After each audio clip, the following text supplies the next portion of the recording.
अभी हम कुछ वीडियोस में सिविल सर्विसेज या ब्यूरोक्रेसी से रिलेटेड कुछ कॉन्सेप्ट्स को स्टडी करेंगे, जो कि हैं एनोनिमिटी, न्यूट्रलिटी और कमिटमेंट। तो अभी हम सिविल सर्विसेज को डिटेल में डिफाइन नहीं कर रहे, पर मोटा मोटा ये समझिए कि जो भी पब्लिक सर्वेंट्स होते हैं, उनमें से हम अगर मिलिट्री पर्सोनल और जुडिशरी का बहुत सारा हिस्सा और पॉलिटिकल ऑफिसेस को निकाल देते हैं, तो बाकी जो बचता है वो सिविल सर्विसेज है। और जब भी हम एग्जाम्पल्स यूज करेंगे तो हम हायर लेवल ऑफिसर्स की बात करेंगे, IAS officers, IPS officers, PCS officers.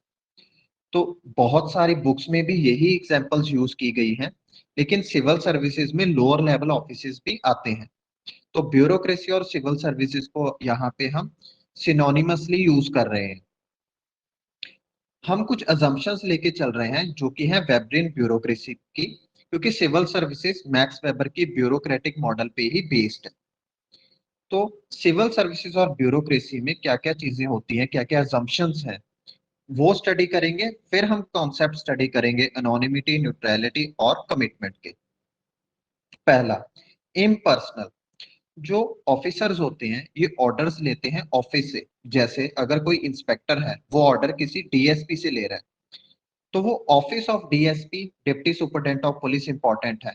ये इंपॉर्टेंट नहीं है कि उस ऑफिस को मैन करने वाला बंदा एक्स वाई जेड है या एक्स वाई जेड ने ऑर्डर दिया है, ये जरूरी नहीं है। तो वो अपने पर्सनल रिलेशंस को साइड में रखते हैं। तो ये वेबरिन ब्यूरोक्रेसी का की फीचर है। और इसकी एक मेजर इम्प्लीकेशन ये है कि जितने भी पॉलिसीज और डिसीजन होंगे मिनिस्टर्स के, वो फेथफुली इंप्लीमेंट किए जाएंगे किसके द्वारा? सिविल सर्वेंट्स द्वारा।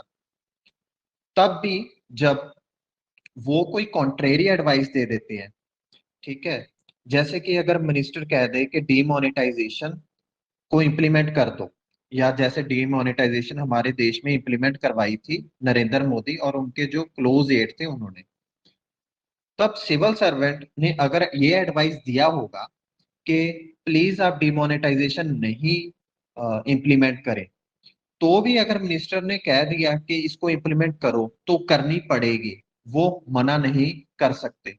तो अगर एडवाइस कॉन्ट्रेरी भी है तो उसको भी इम्प्लीमेंट करेंगे। अपने पर्सनल रिलेशन या पर्सनल एडवाइस को इमोशनल अटैचमेंट करके वो डिसीजन को फेलियर की ओर नहीं लेके जाएंगे।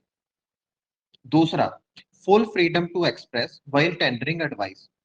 तो उनके पास पूरा फ्रीडम होता है जब भी सुपीरियर्स जैसे मिनिस्टर्स होते हैं सिविल सर्वेंट्स के ऊपर, उनको फ्री एंड फेयर मैनर में एडवाइस करेंगे वो। तो उन पे कोई प्रेशर नहीं होगा, ये भी हम अज्यूम कर रहे हैं। फिर वो पॉलिटिकली न्यूट्रल रहेंगे। कोई भी ऑफिसर है, चाहे किसी पार्टी की सरकार है, बीजेपी की है, कांग्रेस की है, वो न्यूट्रल रहेगा। एनोनिमिटी, वो पब्लिसिटी गेन नहीं करेगा। ऑफिसर्स जो है पर्दे के पीछे काम करते हैं। इम्पार्शियलिटी, कोई भी बायस नहीं होगा उनके काम में। और जो सिविल सर्विसेज या ब्यूरोक्रेसी है, वो सिर्फ एक इंस्ट्रूमेंट है टू इम्प्लीमेंट द पॉलिसीज। कोई फीलिंग्स इमोशंस उनमें नहीं है, तो ये मशीन मॉडल की तरह है। और अगर इमोशंस बीच में लेके आएंगे तो एफिशिएंसी रिड्यूस होती है, मैक्स वेबरिन ब्यूरोक्रेटिक मॉडल के हिसाब से। और मिनिस्टर्स जो हैं वो पॉलिसीज डिसाइड करते हैं, सिविल सर्वेंट उन्हें इंप्लीमेंट करते हैं।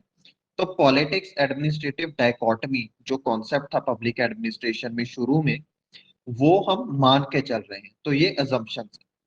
उसके बाद हम कॉन्सेप्ट पे आते हैं। पहला कॉन्सेप्ट है एनोनिमिटी। ये रिलेटेड है मिनिस्टीरियल रिस्पॉन्सिबिलिटी से। तो जो ऑफिसर्स होते हैं वो पर्दे के पीछे काम करते हैं, वो पब्लिसिटी गेन नहीं करते, वो पब्लिसिटी गेन करने के लिए कुछ नहीं करते। मिनिस्टर ही रिस्पॉन्सिबल होते हैं कोई भी एक्ट या रॉन्ग के लिए, उनके डिपार्टमेंट या मंत्रालय में कुछ अगर हुआ है तो। अगर कुछ गलत हो गया तो जो ब्लेम है वो भी मिनिस्टर को जाएगा। अगर कुछ सही हुआ है तो क्रेडिट भी मिनिस्टर को जाएगा। ऑफिसर्स हमेशा प्रोटेक्टेड रहेंगे from the criticism of parliament. और मिनिस्टर को ही आंसर देना होता है पार्लियामेंट के सामने ऑफिशियल एक्शंस के लिए। तो ऑफिशियल्स को आंसर नहीं करना पड़ता पार्लियामेंट के सामने। जैसे कि रेलवे एक्सीडेंट हो गया कहीं, तो रेलवे मिनिस्टर की जिम्मेदारी है, उसे रिजाइन भी देना पड़ सकता है। 1950s में लाइफ इंश्योरेंस कॉर्पोरेशन में कुछ गड़बड़ी हो गई थी, तो फाइनेंस मिनिस्टर को रिजाइन देना पड़ गया था। तो वो मिनिस्टीरियल रिस्पॉन्सिबिलिटी होती है कि रिस्पॉन्सिबिलिटी किसकी है, इंडिविजुअल मिनिस्टर की। और जो भी सिविल सर्वेंट्स हैं वो मिनिस्टीरियल रिस्पॉन्सिबिलिटी की आड़ में बचे रहेंगे, उनकी एनोनिमिटी रहेगी, वो लाइमलाइट में नहीं आएंगे, और कोई आंसरेबिलिटी नहीं है पार्लियामेंट की तरफ, तो उनकी आंसरेबिलिटी सिर्फ मिनिस्टर की तरफ होती है। तो इससे क्या होता है, सिविल सर्वेंट्स प्रोटेक्टेड रहते हैं पॉलिटिकल टसल से। तो बीजेपी, आईएनसी और बाकी पार्टीज जो हैं, पॉलिटिकल पार्टीज, वो सिविल सर्वेंट्स पे डिस्कशन नहीं कर सकते, उन पे मतलब एलिगेशंस नहीं लगा सकते, क्योंकि वो प्रोटेक्टेड रहेंगे, वो पर्दे के पीछे काम कर रहे हैं, पब्लिसिटी तो हो नहीं रही उनकी, किसी को नहीं पता कि ये काम कौन कर रहा है। सिविल सर्वेंट्स पर्दे के पीछे रहते हैं। सेक्रेटरी ऑफ हेल्थ है, सेक्रेटरी ऑफ एजुकेशन है, उनका नाम बहुत कम लोगों को पता होगा, लेकिन अगर कोई एजुकेशन मिनिस्टर है वो सभी को पता होगा। और all India service conduct rules 1968 भी यही बात कहते हैं। वो कहते हैं कि civil servants have to avoid occasions of self publicity. तो सेल्फ पब्लिसिटी नहीं करना है, लाइमलाइट से दूर रहना है, ये या अवॉइड करना है, ये कंडक्ट रूल्स भी कह रहे हैं। और जो सिविल सर्वेंट्स हैं वो मिनिस्टर्स की स्पीचेस भी राइट करते हैं, उनके आंसर्स भी प्रिपेयर करते हैं, ताकि वो पार्लियामेंट में क्वेश्चंस को आंसर कर सकें। फिर कोई लेजिस्लेटिव प्रपोजल्स होता है मिनिस्ट्री से जुड़ा हुआ, वो भी सिविल सर्वेंट्स ही इनिशिएट करते हैं। पर ये सारा काम वो मिनिस्टीरियल रिस्पॉन्सिबिलिटी के पर्दे के नीचे करते हैं। तो ये हमारा पहला कॉन्सेप्ट खत्म हुआ।